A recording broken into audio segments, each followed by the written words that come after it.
Hello friends, শীতকালের 5 রকম গাছ নিয়ে আমি চলে এসেছি নতুন একটা ভিডিওতে। সর্বপ্রথম যে গাছটি দেখাচ্ছি এটি হলো পিটুনিয়া গাছ। এটির অনেক রকম ভ্যারাইটিস হয়, আমি 3 রকমের ভ্যারাইটিস কিনেছি, আর এগুলো হ্যাঙ্গিং প্ল্যান্ট। এরপরে যে গাছটি দেখাবো সেটা হলো ভারবেনা গাছ। এর কালারটা অনেকটাই সুন্দর। 3 নম্বরে আছে অ্যামারান্থাস বা রাজগিরা গাছ। এটি অনেকটা মোরগ ফুলের মতো দেখতে।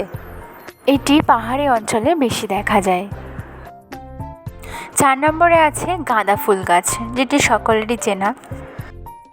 এখন এই গাছ থেকে গাঁদা ফুলের মতো গন্ধ বেরোচ্ছে। এর ফুলগুলো এত বড় হয় যে হাতের মধ্যেও আসতে চায় না। অ্যাট লাস্ট সর্বশেষ গাছটি হলো, দেখে তো বুঝতেই পারছো কী গাছ এটা। হ্যাঁ, স্ট্রবেরি। এখন এর পিছনে অনেকটাই পরিচর্যার প্রয়োজন। ভিডিওটি আজ এই পর্যন্ত। সবাই লাইক, শেয়ার আর কমেন্ট করবে প্লিজ, আর সাবস্ক্রাইব করে পাশে থাকবে।